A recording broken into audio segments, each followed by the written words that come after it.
foremen were getting 16-hour paychecks.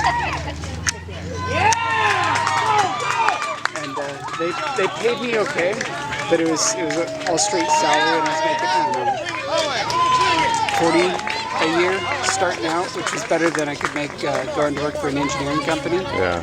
But I was just so unhappy, and it's Like what about what year was this?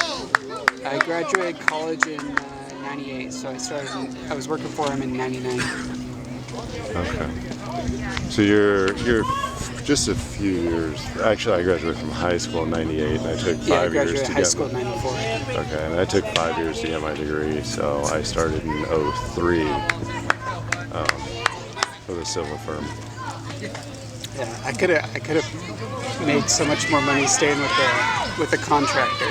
Yeah. But man, it wasn't worth it. And everybody that did do well, they were all getting divorced because the company would pick you up and drop you somewhere for 2 years, pick you up and drop you for 2 years. I mean, you got to go where the work is.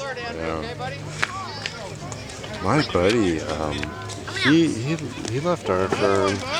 Well, no, he was laid off. He was all right as an engineer. Just wasn't really cutting it that well.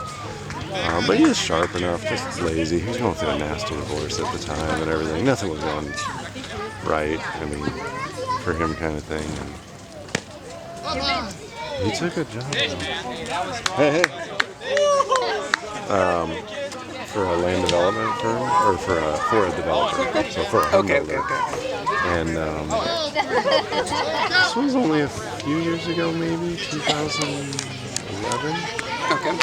And so this is picked back up. Oh yeah, so they're picking back up, and they started him on as a forward planner. They call them, they're just available to the home builder, but they're like the people who take it pretty much after it's bought, or even dealing sometimes with the land purchase and dealing with land acquisition all the way through to the start of construction. Normally is what a forward planner would do for a home builder. And dealing with all the consultants needed to get all your entitlements, CEQA done, through final construction drawings. And so anyhow, they were paying him. He had a civil, for unlicensed, so never got his PE. He had about 5 years of experience before he started working for them. And they started paying him $75 a year. And then he went in, like his first year, got a $25,000 raise, like after a year of work, and just worked really hard. And he said they threw a lot of stuff at me, and I just said, I thought they were really trying to test me, and so I performed and got a $25,000 raise, and then sure enough this year again he went in for a raise, another $25,000 raise. So now he's making like $125,000. And last year, because the market's really turning up and he's been working really hard, his bonuses were $28,000 last year. Oh, nice. I was like, whoa, dude. He's like, yeah, but I know there'll be a time when the housing market takes a nosedive, and hopefully it'll be 10 years from now where I'm well situated and I'll probably have to take a healthy pay cut, but I won't be laid off, And it's one of those, where it's probably going to crash, hopefully not in a year or two, but who knows, 8 years from now, 10 years from now. Yeah, we kept a lot of home building contractors busy after things dipped, because we happen to have a huge set of bond money coming in.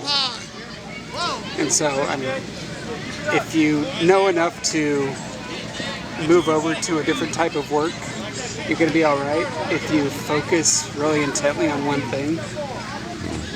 Well, I know like DeSilva Gates has got, like highway division, highway construction divisions and stuff, and they build subdivisions all the time with us, so, Yeah, I think most of our big guys are diversified. There's not a lot of guys that are only paving.